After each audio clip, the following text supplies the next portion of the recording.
Emily and welcome back to my channel. This feels very weird because I am filming a sit down video after so long. In this video I'll be talking about my top 5 books of 2024. I know it's very late and I wanted to film this video in the beginning of January, but that did not happen, so better late than never. But let's get started. When it comes to my most favorite book of 2024, the first book that comes to my mind is this one, The Housemaid by Freda McFadden. I cannot stress enough on how much I loved reading this one. I've already made a reel about it, shorts about it, and I think it's one of my most viewed shorts, book related shorts here on YouTube. I obviously gave this book a 5 star, but let's talk about the plot now. So in this book we follow Millie, who is the protagonist of this entire story. She was a prisoner but is now released. She's very broke, looking for a job and does not have a place to stay, but she was able to secure the job of a in-house housemaid, a live-in housemaid. Though her employer Nina was very nice, but Millie starts suspecting things. She understands that something is fishy here. She also discovers that Nina's husband is very charming, is a very gentleman, but somewhere Nina is a very chaotic woman. As Millie settles into the household, she starts noticing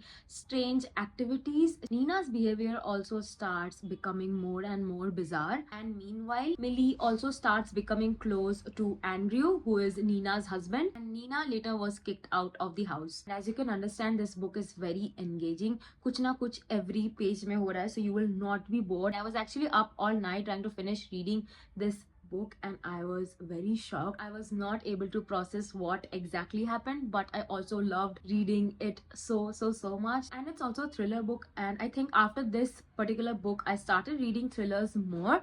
And yeah, so I loved reading this one. I think that you should read this one, or you can pick up any Freda McFadden book. I've read at least 3 or 4 Freda McFadden books last year and I've loved all of them. It is surely a gem for someone who loves reading thriller. I actually never thought that I loved reading thrillers, but I think I do now. Also, this book is a part of a trilogy and I want to read the next 2 books. And yeah, that was my first favorite book of 2024. I think that I'll never stop recommending this particular book. It's so addictive. Also, throughout the book you will find so many revelations, and the funny part is just when you think that you have figured everything out, you will understand that you have not actually figured out everything. Also, don't worry, I'll not go into specific details. I don't want to give spoilers. I want everybody to read this book and enjoy. Also, the ending was beyond satisfying, something that I did not expect. If you are looking for a thriller book that will keep you on the edge of your seat the entire time, I think that you should start reading this one. Now, enough about The Housemaid. Let's talk about the second book, which is this one, The Palace of Illusion by Chitra Banerjee. If you believe that feminism is a very recent concept, I think that you should read this book because you'll understand that it's not a recent concept. This book will also give you the female POV of the epic Mahabharata, and I love reading books about Indian epics, spirituality and everything related to our culture, so I thoroughly enjoyed reading this one. This one was again a 5-star read, but let me tell you that this was not my first time trying to read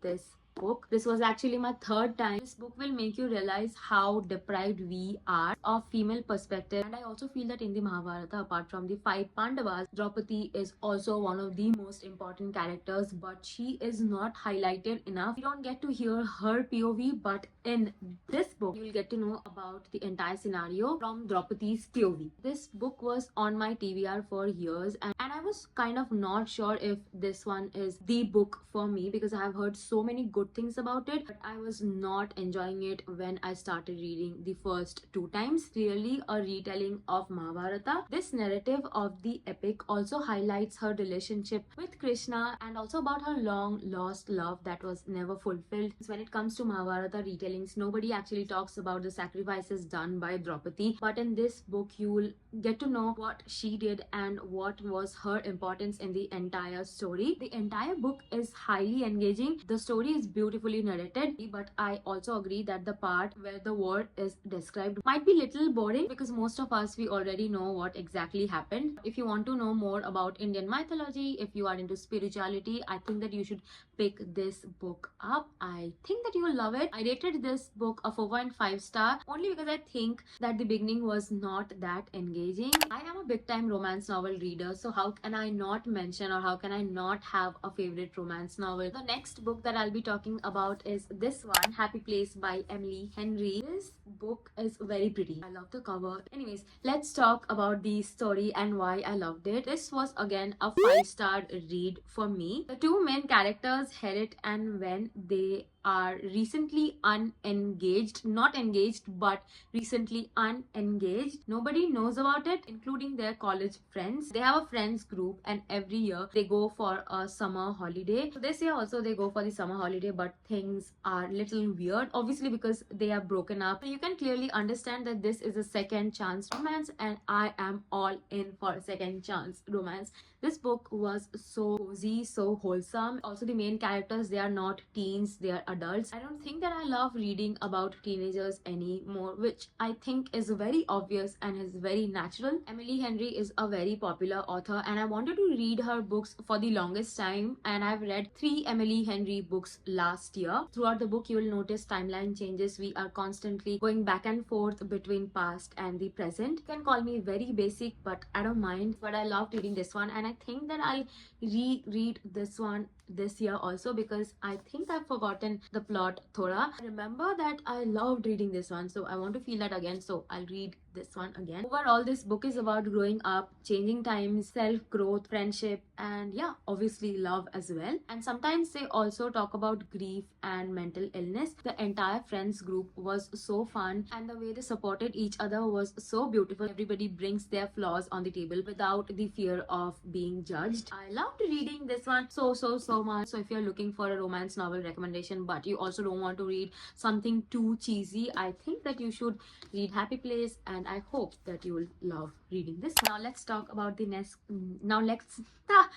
Better Than the Movies by Lynn Painter. Let me just start by saying that I thought that I might not enjoy reading this because, as I've already mentioned, I am currently loving reading books जिनमें main characters adults होते हैं. And in this one, the main character Liz, she is a senior year college student, and she thinks that everything will be so rom-commy as everybody expects, and her forever crush also returns. She thinks that she has a chance this time, and obviously she was not able to express what she felt back then. But as the story unfolds, we get to know that it did not happen. Also, Liz as a character is very relatable. If you are looking for a light-hearted romance novel, if you want to read something जहाँ पे आपको अपना दिमाग नहीं चलाना पड़ेगा, you can just sit and enjoy reading the book. Better Than the Movies is the book for you. Also, I rated this one a 4.5 star. Now let's talk about the last book, which I've already mentioned several times on this channel, and it is this one, Days at the Morisaki Bookshop. I cannot stress enough how much I loved reading this. But if you ask me to choose between these two books, honestly, I don't think that I can do that because both of these books, they are 5-star read. If you're not into reading, I think that you should definitely read this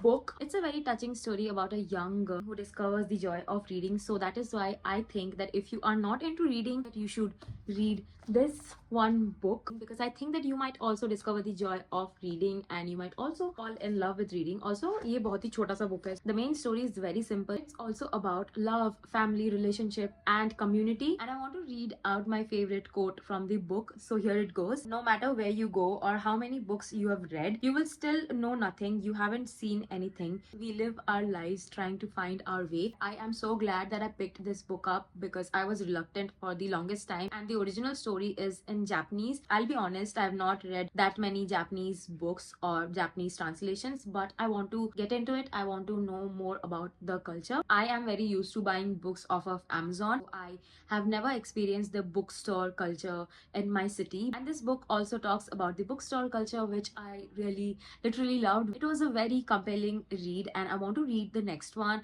So if you're looking for a very easy read, if you want to get into reading, but if you're not sure which book you should read, I think that you should go for this one. And also with that, we have reached the end of this video. I like to talk about books a lot. I am trying to read more books. Last year I wanted to read about 50 books, but I ended up reading only 35 books. 50 सुनने में number बहुत छोटा लगता है कि 50 I thought that I'll be able to do. And I will see you guys in the next one. Bye.